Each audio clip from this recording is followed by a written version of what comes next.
It's Thursday, the 30th of June 2022. Today's top news headlines.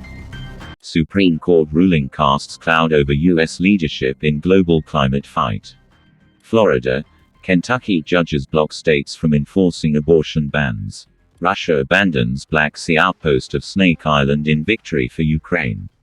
Top Russian economist Mao charged in large-scale fraud case. Short video app Triller confidentially files for US IPO. Indian cyber spies have become a secret weapon in hacking litigation. Bodyguard Carlo Pasileo was under mounting pressure. His boss, a direct sales entrepreneur named Ryan Blair, wanted compromising material against a business rival amid a flurry of lawsuits, Pasileo said. Nothing was turning up, so he turned to a Silicon Valley detective he knew from his days in Afghanistan with the U.S. mercenary firm Blackwater. Nathan Moser, a former North Carolina sheriff's deputy, arrived days later at Pasileo's Hollywood apartment with a duffel bag full of surveillance equipment. Moser showed Pasileo several gadgets, including Israeli-made listening devices that could be hidden in ceilings or behind television sets. One particular service stood out. Moser said he knew an Indian hacker who could break into emails. "My ears perked up," Pasileo told Reuters recently. "I didn't know you could do that type of stuff." Moser, who confirmed Pasileo's account, got the job and a $10,000 per month retainer. He went to work for Blair's company, diet shake distributor Visalis, as it filed a series of lawsuits against sellers who had jumped ship to go with a competitor named Ocean Avenue. Starting around February 2013, the Indian hacker, a young computer security expert named Sumit Gupta, broke into the email accounts of Ocean Avenue executives, sending screenshots and passwords back to his Visalis handlers on the West Coast. When Ocean Avenue learned of the spying, it filed a federal lawsuit against Visalis in Utah alleging extortion, intimidation and hacking.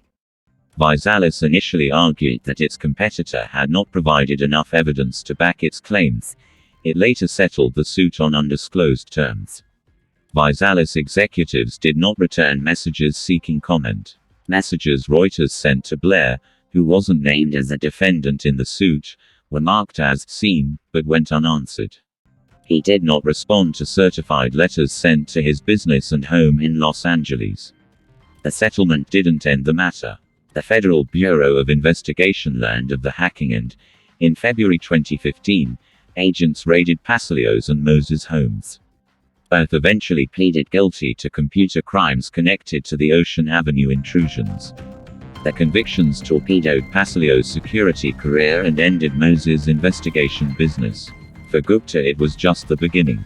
Over the next decade, he and a small coterie of Indian colleagues built an underground hacking operation that would become a hub for private investigators, like Moser, who sought an advantage for clients embroiled in lawsuits. Gupta, also charged with hacking in the California criminal case, was never apprehended by U.S. authorities. Reuters has not been able to reach him since 2020, when he told the news agency that while he did work for private investigators, "I have not done all these attacks." Recent attempts to speak with or locate him were unsuccessful. Reuters identified 35 legal cases since 2013 in which Indian hackers attempted to obtain documents from one side or another of a courtroom battle by sending them password-stealing emails. The messages were often camouflaged as innocuous communications from clients, colleagues, friends or family.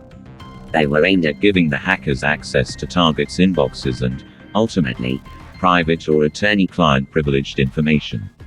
At least 75 US and European companies, 36 advocacy and media groups and numerous Western business executives were the subjects of these hacking attempts, Reuters found.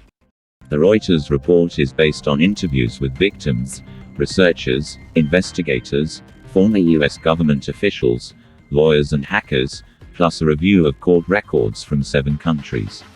It also draws on a unique database of more than 80,000 emails sent by Indian hackers to 13,000 targets over a 7-year period.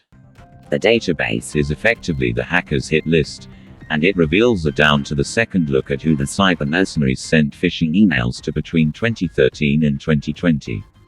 The data comes from two providers of email services the spies used to execute their espionage campaigns. The providers gave the news agency access to the material after it inquired about the hackers' use of their services. They offered the sensitive data on condition of anonymity. Reuters then vetted the authenticity of the email data with 6 sets of experts. Scylla Intel, a boutique cyber investigations firm, analyzed the emails, as did researchers from British defense contractor BAE, US cybersecurity firm Mandiant, and technology companies LinkedIn, Microsoft and Google. Each firm independently confirmed the database showed Indian hacking for hire activity by comparing it against data they had previously gathered about the hackers' techniques. 3 of the teams, at Mandiant, Google and LinkedIn, provided a closer analysis, finding the spying was linked to 3 Indian companies, one that Gupta founded, one that used to employ him and one he collaborated with. We assess with high confidence that this data set represents a good picture of the ongoing operations of Indian hack-for-hire firms, said Shane Huntley, head of Google's cyber threat analysis team. Reuters reached out to every person in the database, sending requests for comment to each email address, and spoke to more than 250 individuals.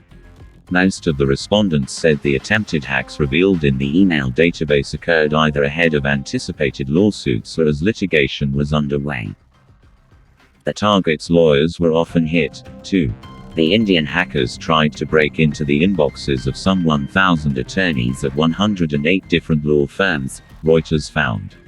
Among the law firms targeted were global practices, including US-based Baker McKenzie, Cooley and Cleary Gottlieb. Major European firms, including London's Clyde & Co., and Geneva-based arbitration specialist LALIVE, were also hit. In 2018, the Indian hackers tried to compromise more than 80 different inboxes at Paris-based Bread & Pratt alone. Cleary declined comment. The 5 other law firms did not return messages. It is an open secret that there are some private investigators who use Indian hacker groups to target opposition in litigation battles, said Anthony Upward, managing director of Cognition Intelligence, a UK-based counter-surveillance firm. The legal cases identified by Reuters varied in profile and importance. Some involved obscure personal disputes. Others featured multinational companies with fortunes at stake. From London to Lagos, at least 11 separate groups of victims had their emails leaked publicly or suddenly entered into evidence in the middle of their trials. In several cases, stolen documents shaped the verdict, court records show. Aspects of Gupta's operation have been reported on previously by Reuters, other media and cybersecurity researchers. But the breadth of his involvement in legal cases, and the role of a wider network of Indian hackers, are being reported here for the first time. The FBI has been investigating the Indian hacking spree since at least early 2018 to determine who, beyond Moser, hired Gupta's crew to go after American targets, according to 3 people briefed on the matter. The FBI declined to comment. The email trove provides a startling look at how lawyers and their clients are targeted by cyber mercenaries, but it leaves some questions unanswered.